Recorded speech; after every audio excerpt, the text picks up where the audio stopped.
été brisé, vide et sans espoir. Ta grâce m'a trouvé, m'a restauré. Je n'ai rien à moi, mais tel que je suis, tu me libères, tu me libères. Grâce infinie de notre Dieu qui un jour m'a sauvé. Oh, oh, j'allais errant de lieu en lieu quand tu m'as retrouvé. Et maintenant je vois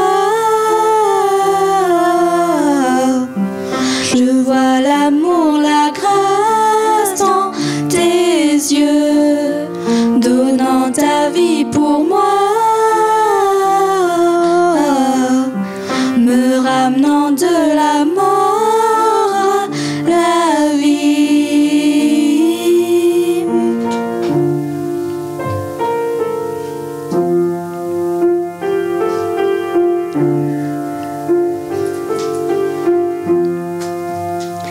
Tu prends nos échecs, tu prends nos faiblesses, tu places ton trésor dans des vases d'argile.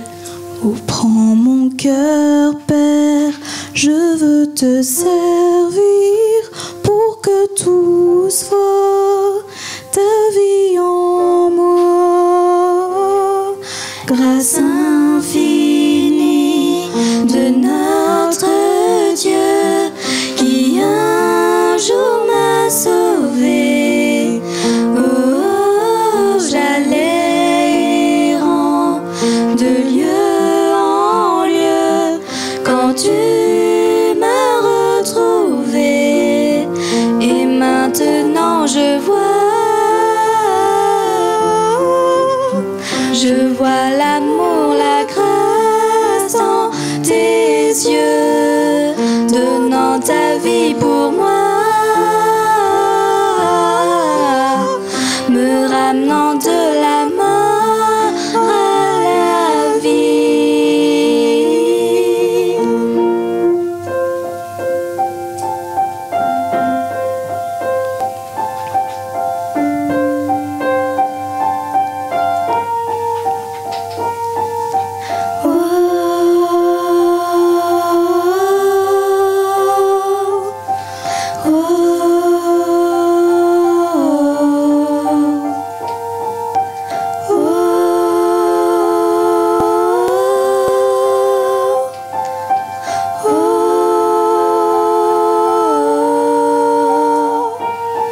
Grâce infinie de notre Dieu qui un jour m'a sauvé.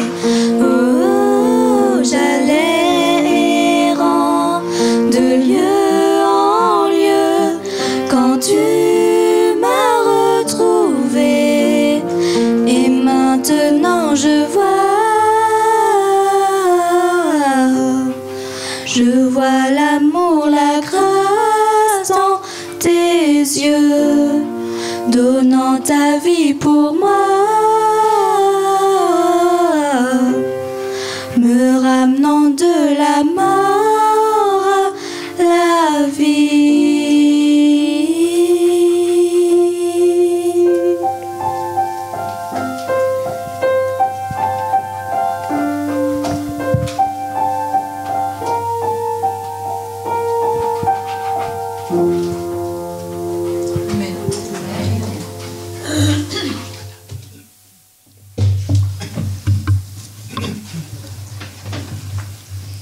Merci Adriel pour le piano et Anaël Calista pour le chant, pour nous avoir préparé nos cœurs pour notre lecture biblique, qui se trouve dans Luc 7, 11, 17.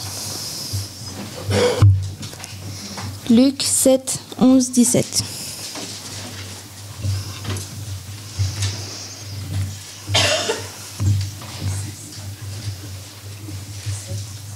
7, 11, 17.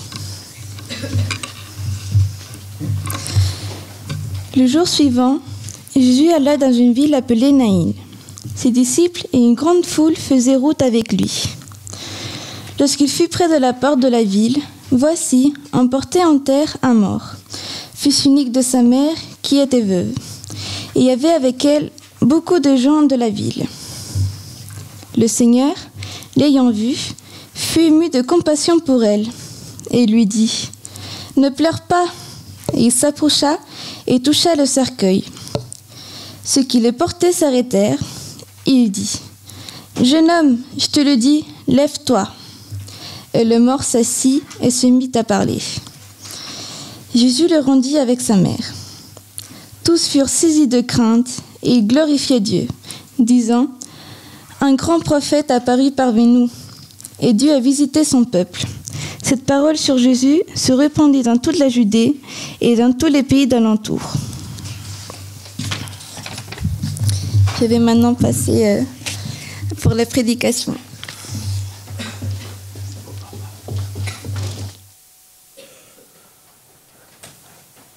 Bonjour à tous.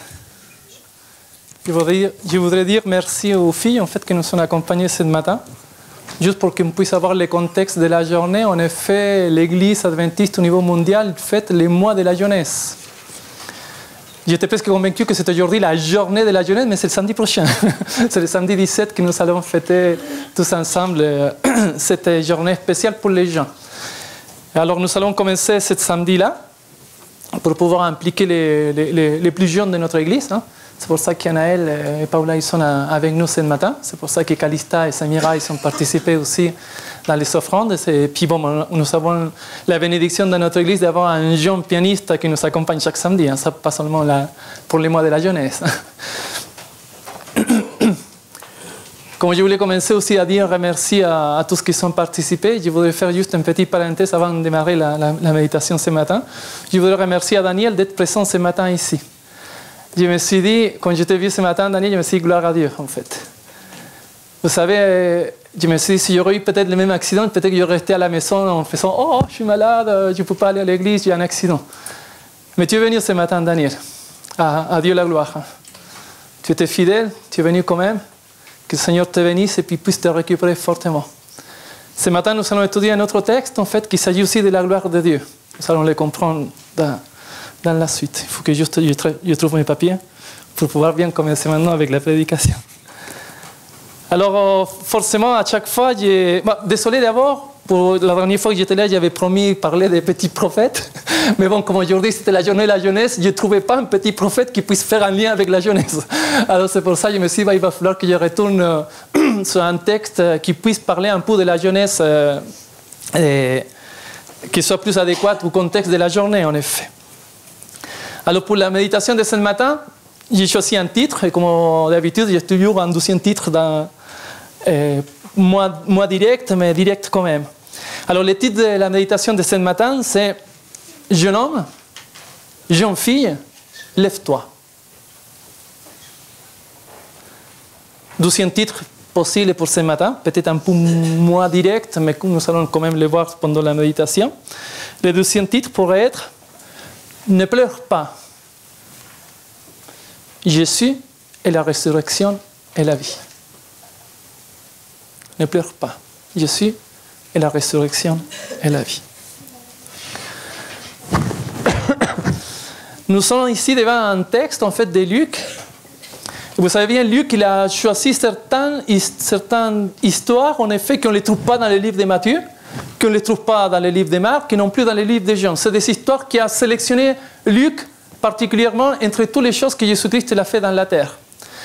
Et Luc, en effet, il choisit cette histoire de cette femme veuve qui a perdu son fils.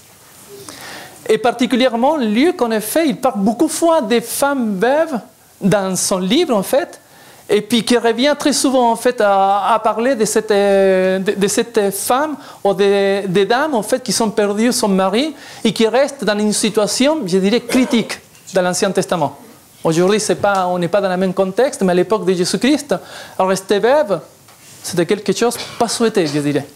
Alors, on a préparé avec Naël, en fait, un petit listing de toutes les fois dans lesquelles Luc il nous parle des femmes veuves.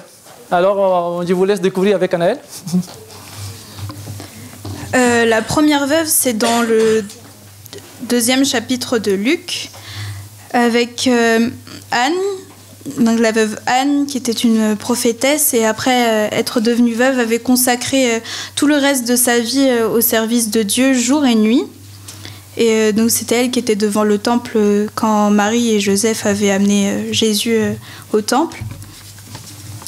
La deuxième veuve est au chapitre 4, où Luc rappelle une histoire de l'Ancien Testament avec la veuve de Sarepta qui avait offert du pain à Élie.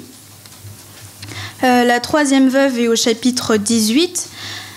C'était une veuve qui demandait justice à un juge, sauf que ce juge était indigne et il lui avait quand même rendu justice juste pour qu'elle arrête de venir le voir tout le temps. La quatrième veuve est au chapitre 21. C'est la veuve qui avait mis 2 pièces d'argent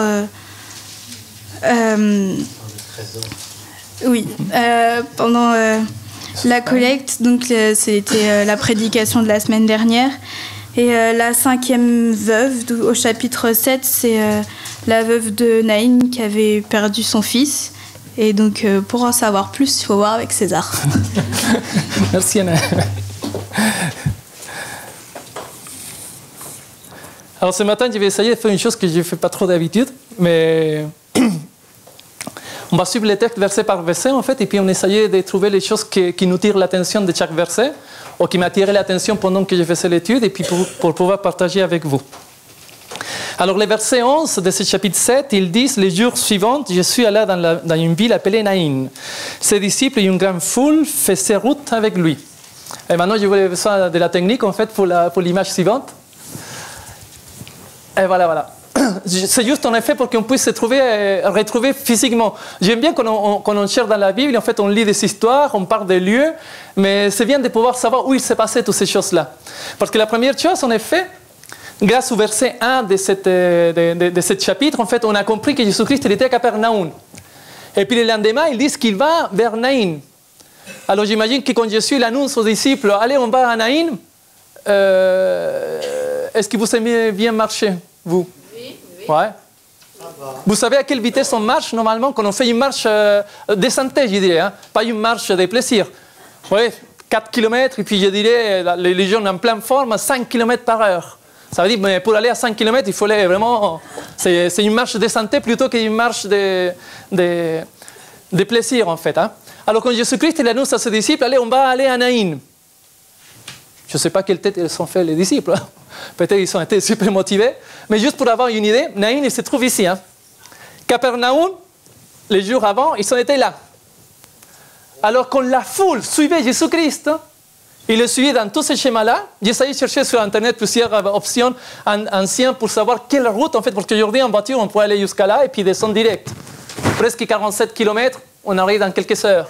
Sinon, on suivait tous les à côté du lac, en fait, et puis après, on pouvait prendre en direction droite, un peu plus de 50 km. Alors, pour ceux qui sont forts en mathématiques, quand Jésus-Christ a dit, allez, vas-y, on va marcher à Naïn, il s'agissait de combien d'heures de route? 10 fois 5, 50, 10 heures. Une dizaine d'euros. Une dizaine pour une marche sportive. Alors, c'est juste pour nous trouver dans le contexte, en fait, en partant de Capernaum, aller jusqu'à Naïn, 50 km à pied. Ce n'était pas une petite marche. Et ce n'est pas Jésus-Christ qui l'a marché tout seul. Parce que, bien évidemment, pour ceux qui sont les sombres, peut-être qui sont plus sportifs, qui disent « Allez, vas-y, j'ai fait une marche, j'ai fait 50 km dans 10 heures. » Peut-être possible, hein? Peut-être que ce soit possible. Mais Jésus-Christ ne marchait pas tout seul. Hein? Il y avait 12 personnes avec lui, en fait, et puis la multitude qui l'accompagnait. Je ne sais pas si vous avez déjà fait des marches en groupe, mais vous savez bien que la vitesse, ce n'est pas la même. Hein? Ça fait des accordéons, là, mais ça n'avance pas si vite que ça. Mais pourquoi Jésus-Christ est parti de Capernaum jusqu'à Naïm? Quel était le contexte ou l'objectif de faire cette petite marche? Alors, je vais vous laisser écouter Paula, en fait, avec les textes, je tourne le micro, comme ça va être plus confortable. Si tu voulais Alors, je vous invite à ouvrir le livre de Marc, revenir un peu à l'arrière, le premier chapitre. Hein.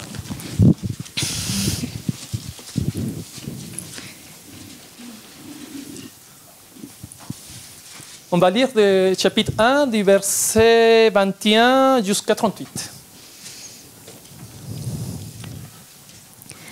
Ils se rendirent à Capernaum, et le jour du sabbat, Jésus entra d'abord dans la synagogue et il enseigna. Ils étaient frappés de sa doctrine, car il enseignait comme ayant autorité et non pas comme les scribes.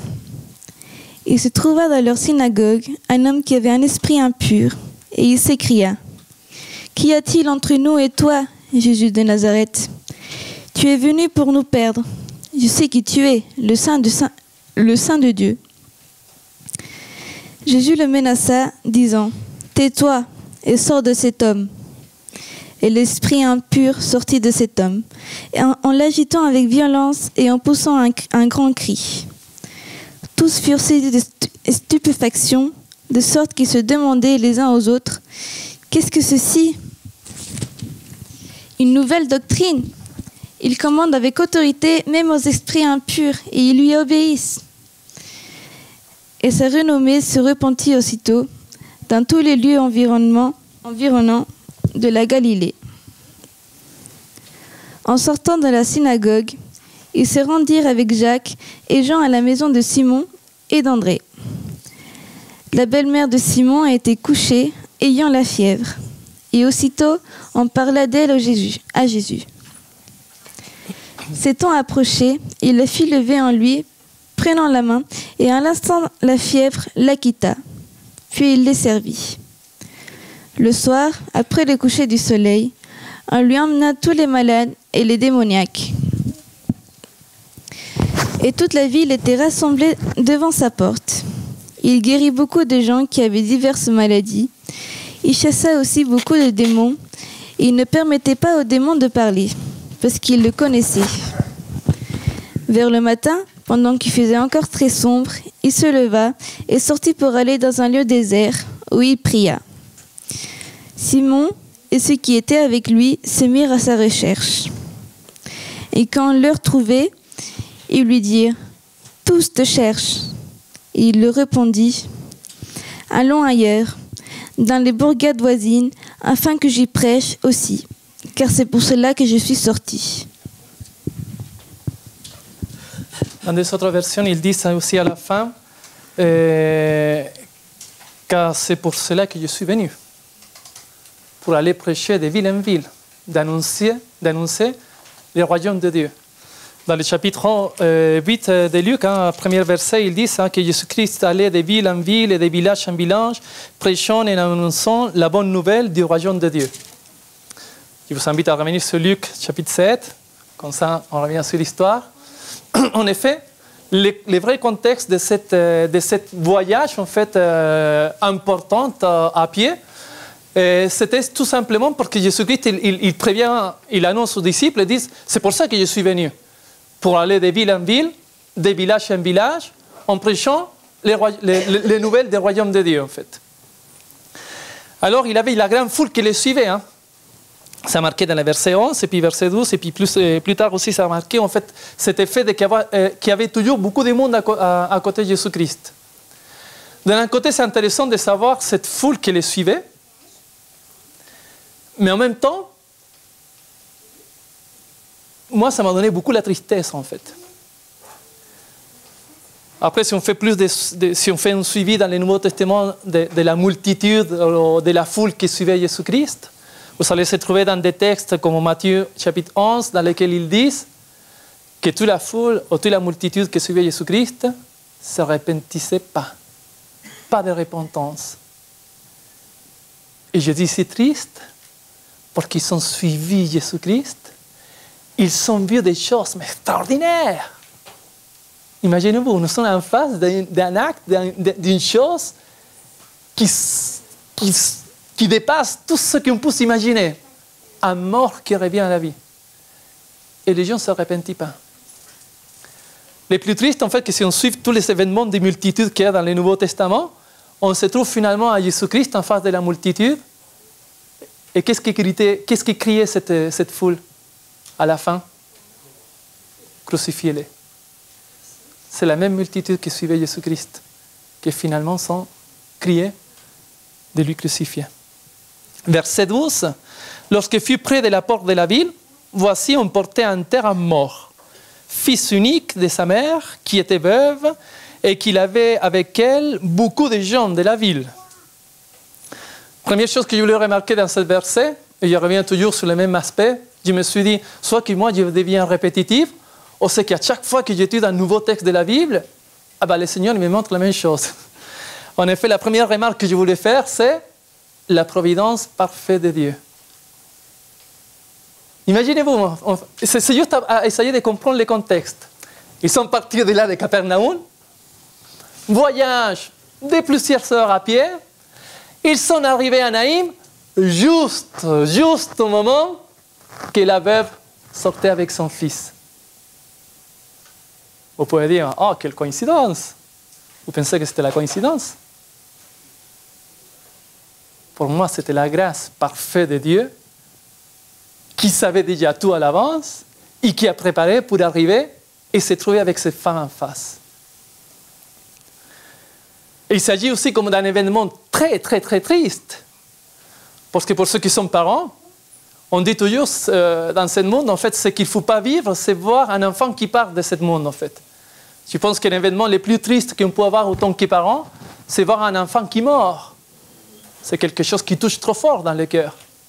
Mais dans cet événement-là, l'information qu'on a, c'est encore plus triste. Ce n'est pas seulement un enfant qui a quitté ce monde, sinon c'est l'enfant unique d'une femme qui était veuve.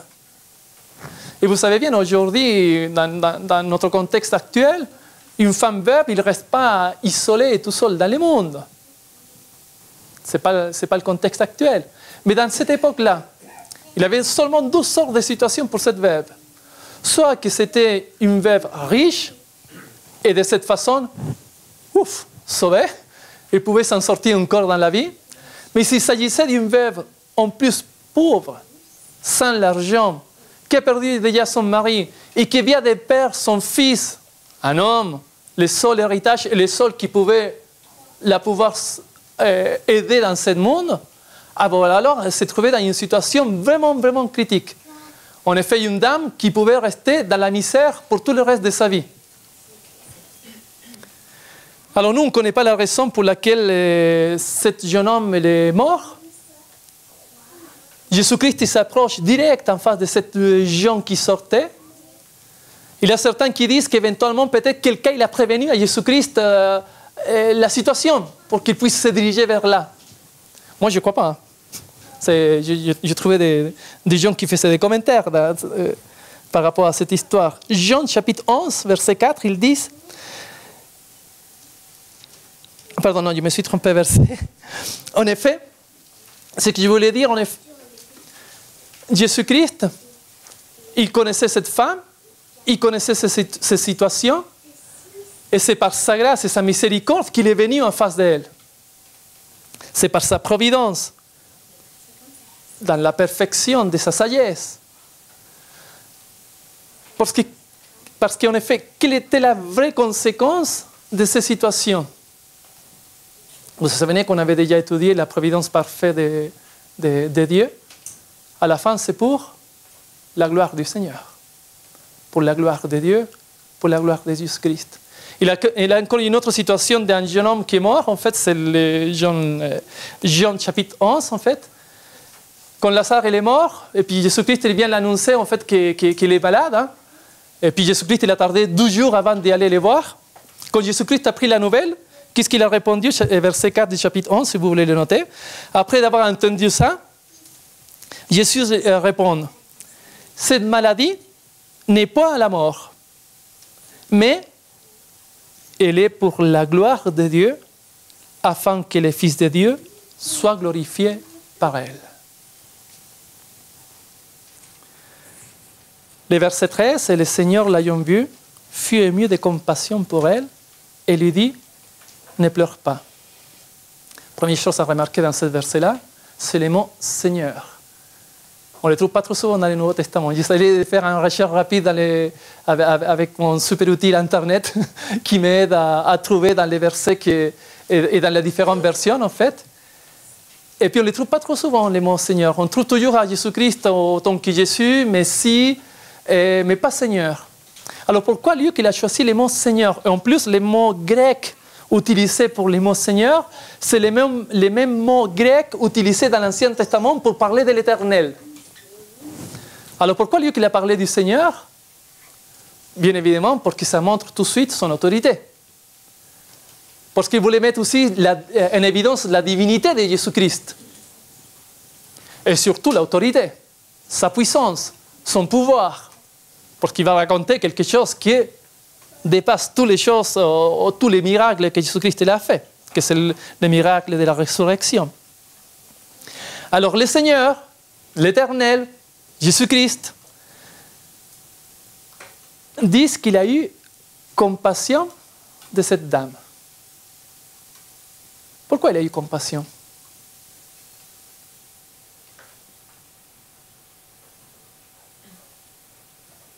Jésus-Christ, plusieurs fois, dans le Nouveau Testament aussi, on le voit qu'il regarde la foule, il a eu compassion. Il était ému de compassion. Il voit les gens, il a eu de compassion. Il a eu de la compassion pour les villes, qui n'écoutaient pas sa parole, ou qui étaient tristes, ou qui étaient perdus. Alors Jésus-Christ, il a eu compassion, mais une compassion sincère, pure, qui peut venir seulement de lui. Cette semaine, j'ai eu je ne sais pas dire l'occasion, mais j'étais en déplacement pour le travail dans les grandes villes, plutôt côté capitale. Et forcément, quand on va dans la capitale ou dans les grandes villes, on voit beaucoup de gens qui demandent l'argent dans la rue. Je devais faire tous les jours les trajets des RER depuis Paris, en fait. Et puis, c'est étonnant la quantité de gens qui montent dans les trains à demander l'argent. Toutes sortes de situations.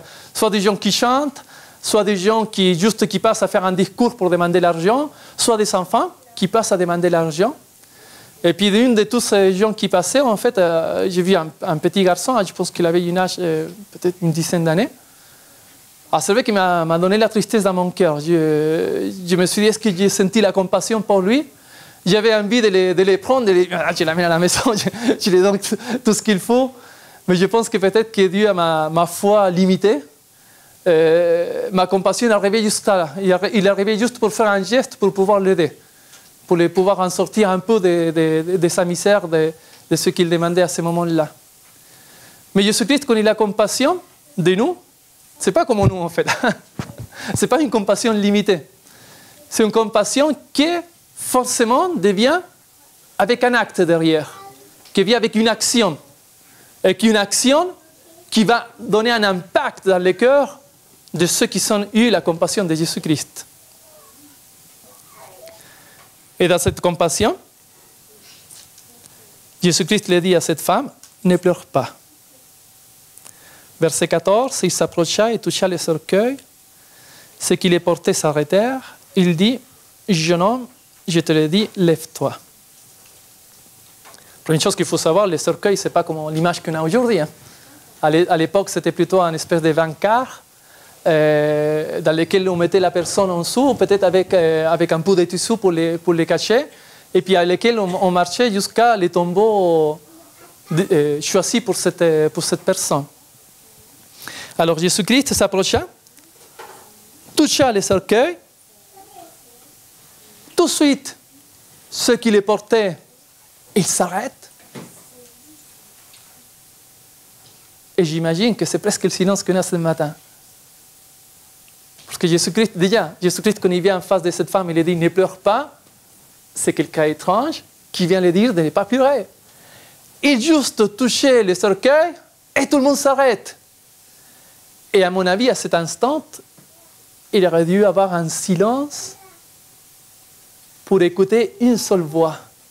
Et cette voix, c'est la voix de Jésus-Christ qui dit, jeune homme, je te le dis, lève-toi.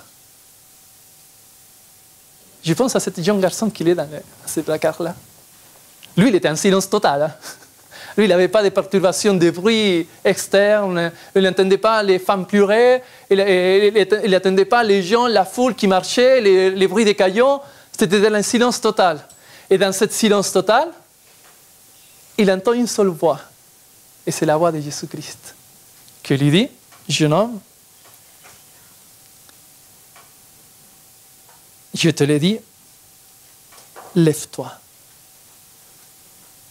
Dès que les mots de Jésus-Christ sortent de sa bouche, ce jeune homme s'active. Son cœur, il commence à bouger. Le sang, pouf, il envoie vers les jambes, vers les bras, vers les cerveaux. Et qu'est-ce qu'il fait cet jeune homme? Verset suivant. Et les morts s'assit et s'est mis à parler. Et Jésus le rendit dans sa mère.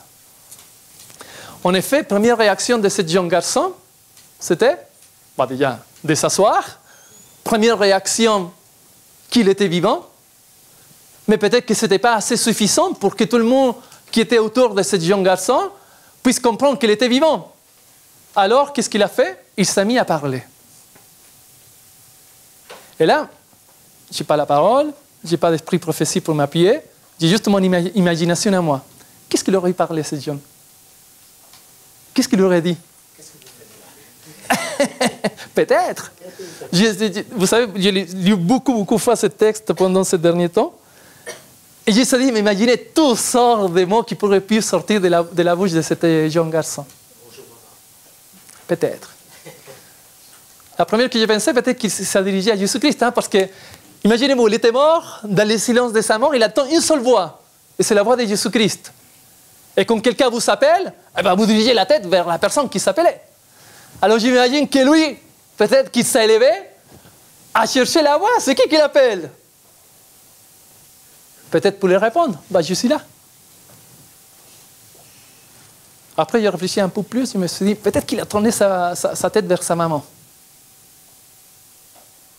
Peut-être que ça tournait pour lui.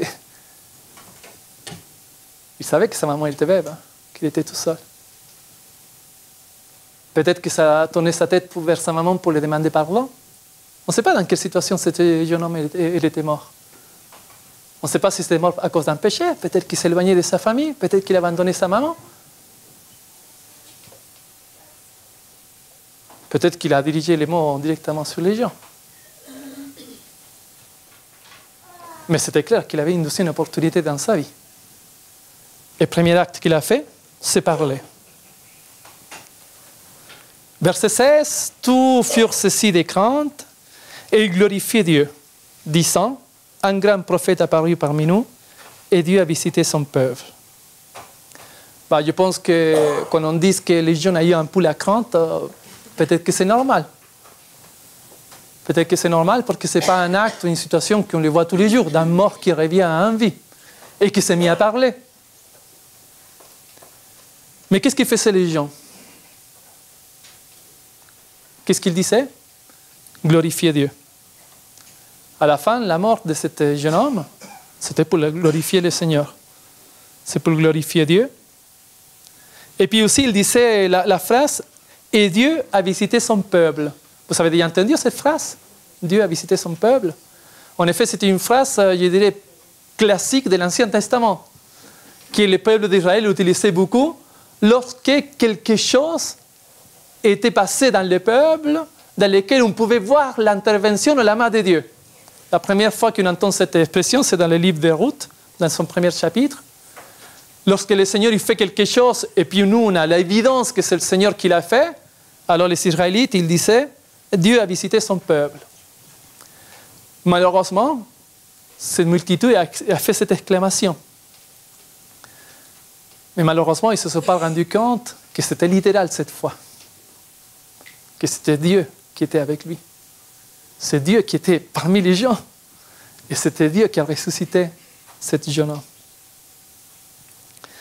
Cette parole sur Jésus s'est répandue dans toute la Judée et dans tous les pays d'alentour. En effet, on était ici dans Naïn, et tout le message était passé rapidement dans tous les villages ou toutes les villes qui sont été autour de Naïn. Si bien dans les textes, on parle de la ville de Naïm, mais c'est un petit village. Actuellement, Naïm, il a 1448 habitants.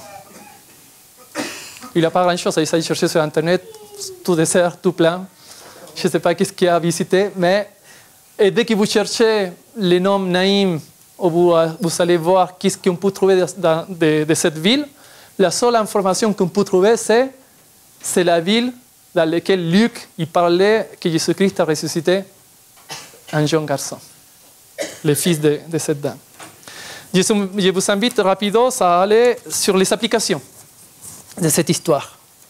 Première application pour nous. Comme chrétiens, il ne faut jamais oublier que Dieu a compassion de nous. Quelquefois, nous, on se sent seuls. Quelquefois, on pense qu'on n'a pas de solution pour nos problèmes. Il ne faut pas oublier, le Seigneur, il nous regarde. Le Seigneur, il nous connaît, tel comme il connaissait cette dame, tel comme il connaissait ce jeune homme. Deuxième application, comme chrétien, il ne faut jamais oublier que tout c'est pour la gloire de Dieu. Comme on vient de voir, en fait, à la fin, tout le monde glorifie Dieu. Ça veut dire que d'un certain mode, on peut dire que la mort, ça a valu la peine d'avoir passé par la mort. Ça veut dire qu'à la fin, on pourrait dire aussi que la douleur valut la peine si à la fin, c'était pour glorifier Dieu. Troisième application, de cette application, je le dirige vers tous les mamans, tous les papas présents.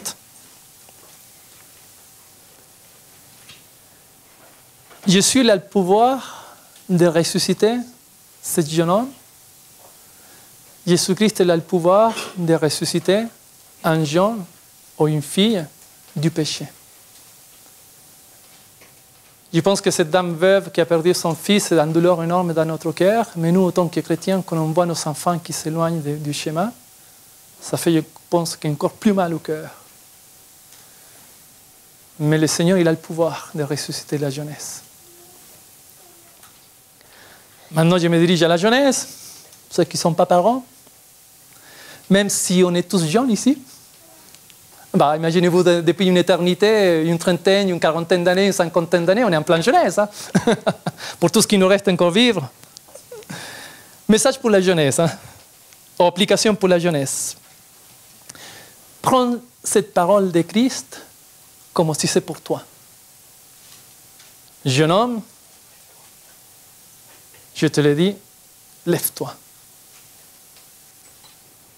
C'est aujourd'hui qu'on doit accepter Jésus-Christ. C'est aujourd'hui qu'on doit prendre des décisions pour Dieu.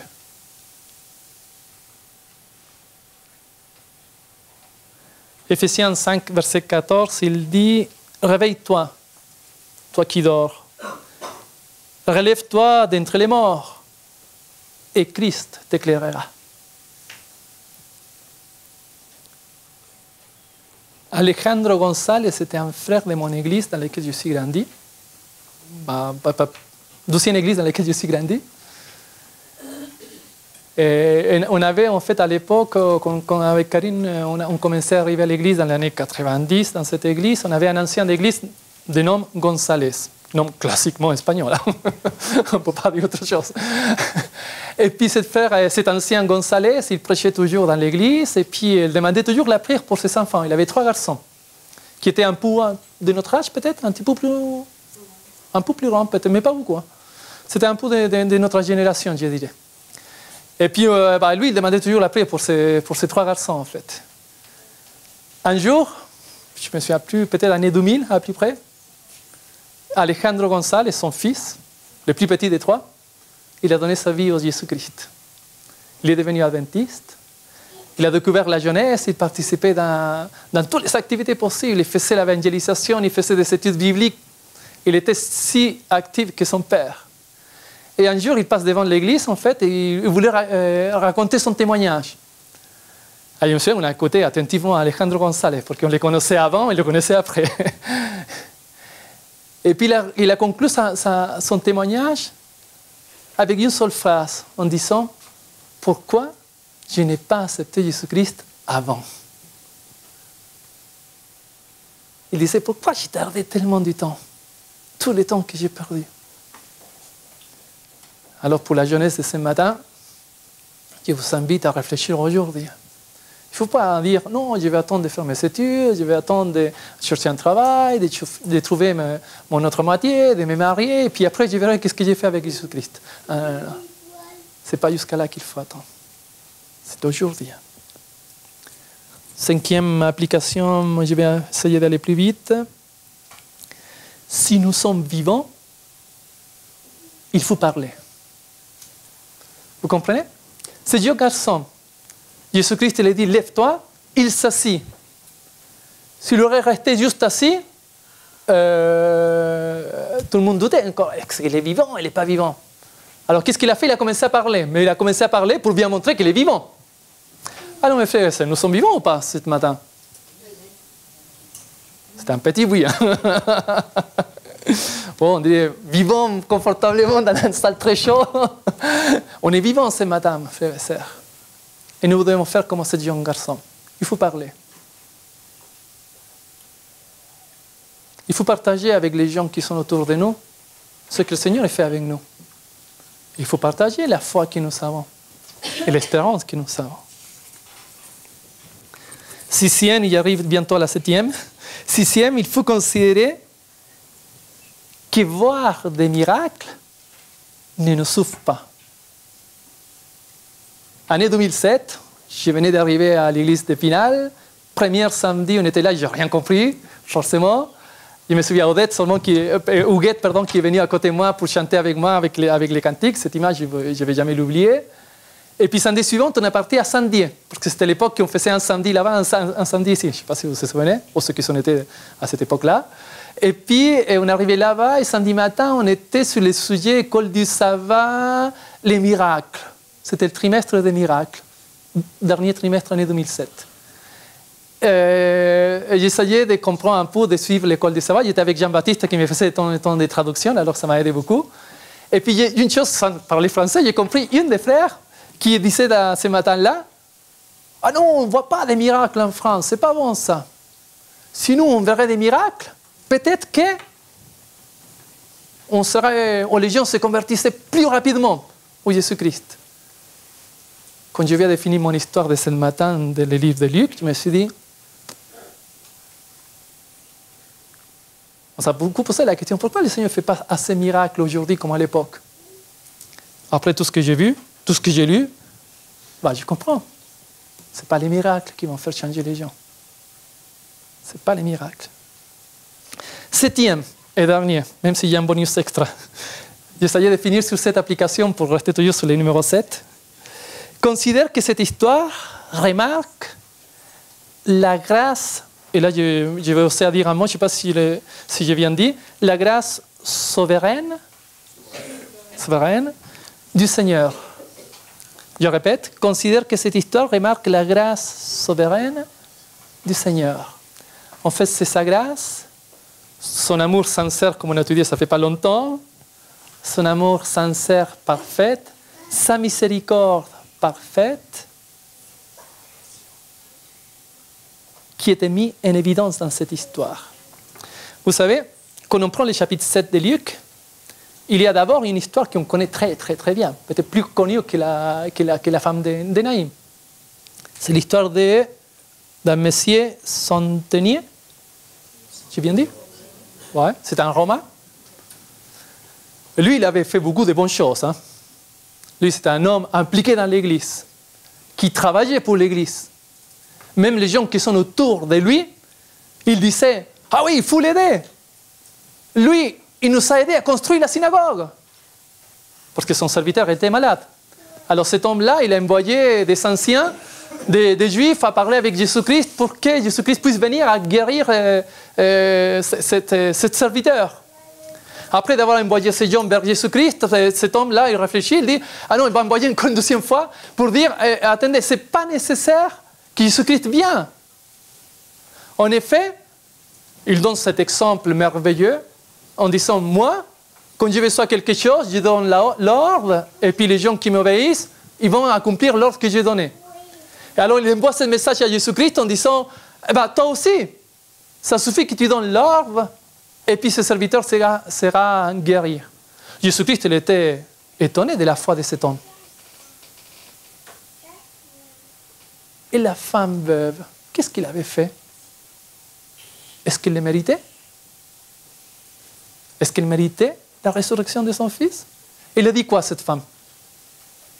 Rien. Aucun mot de cette femme. Peut-être qu'il ne parlait pas. Aucun acte. On ne connaît rien de cette femme. Ça donne l'impression qu'il n'a rien fait.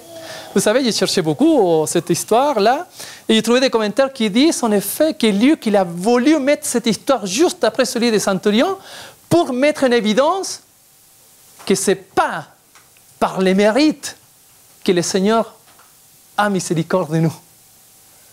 Ce n'est pas pour que les gens pensent que je suis une bonne personne que le Seigneur aura compassion de moi. Romains chapitre 9, verset 16, 10.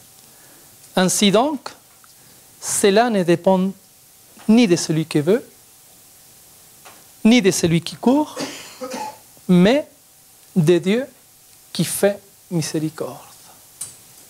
Cette histoire-là, il est là pour nous montrer que la miséricorde vient du Seigneur. C'est lui qui nous choisit. C'est lui qui nous fortifie. Et c'est en lui que nous devons faire confiance. J'avais dit cette application, j'ai dépassé un peu le temps. J'ai juste un 8e bonus extra. En effet, cette résurrection part de nous aussi, en fait. Je crois que j'avais 15 ans, 15 ou 16. J'étais au lycée et je devais prendre un bus pour aller jusqu'au lycée. Et puis, à chaque fois que j'ai monté dans les bus, la première chose que j'ai fait, c'est que je prenais une place à côté de la fenêtre. J'ai toujours aimé regarder dehors, même si la route par cœur, mais je regardais toujours dehors. Et un jour, en passant dans un quartier, je vois une espèce de drapeau, un tissu qui sortait d'une fenêtre, avec un texte.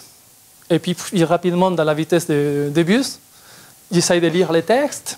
Et le texte, il disait: celui qui croit en moi, même s'il est mort, vivra. Ah, ça m'a touché.